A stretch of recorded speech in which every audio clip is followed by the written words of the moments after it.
Ang tanong niya, regardless kung sino manalo ba sa presidential, magpapampa din ang BTC. Again, in-explain nga natin kanina, no? Pag si Donald Trump, in the immediate short term, magpapump yan. Okay, kasi nakapag-correct na eh. Explain ko sa inyo. If yung US election ay nangyari na nandito yung price ng Bitcoin, nanalo si Trump, expect mo na sell on news. But since nakapag-take profit na yung nandito na po tayo sa correction mode, nasa gitna tayo. So there is a possibility na kapag ka nanalo si Trump, yung pump niya, we might see 70 again doon sa pump. Okay, ngayon, may magte-take profit ba dyan pag umabot dito? Probably yes. Again, magdedepende po yung correction din dun sa dami ng mga nakalong. Pag sobrang dami nyo ng nakalong dyan, ililiquidate niya muna kayo. Ano kayo? Hello? Pwede ba kayo manalo? Sabi ng mga operator. Alangay magbabayad kami sa inyo, napakarami nyo. Konti lang papanalunin namin, sabi ng operator. Yung mga hindi marunong, yung mga overbetting, yung mga sugarol talaga, ililiquidate namin yan.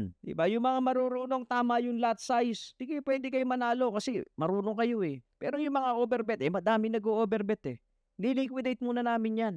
Yun ang possibility. Ngayon, kung si Kamala Harris ang manalo, okay, dalawa lang naman yung areas natin eh, no? Probably we're going to revisit another one, no? The yellow line sa H4. Probably itong area na to, 65 pag si Kamala. At medyo tatamlay expect na po natin na si Kamala yung manalo, pag-expect ka na medyo tatagal yung konso. Bakit po? Kasi nga, sinasabi natin, continuation ng policy. Continuation ng policy. Ngayon, kung tatagal yung konso, Tito, may bull market pa po ba? Nasa bull market po tayo. Eventually, that consolidation, matatapos po yan, and then, kung tutuloy natin yung bull market natin as being done by Bitcoin every halving year, every election year, we're expecting a breakout sometime mga third week ng November. Okay? So, ibig sabihin, pagka si Kamala, magdi-dribble to ng medyo matagal. Mga 2 weeks. Pwedeng 4th week ng November, pwedeng ma-delay yung... So, exciting to. So, ngayon po, makikita natin, yesterday, what I'm telling you is, dito yung bulls, nasa 69,000 area, and yung iba nandiyan sa 66, 65 area. Diyan natin sila makikita. Dito sa area po na to, nandiyan yung pigs. O, diyan yung maraming niliquidate.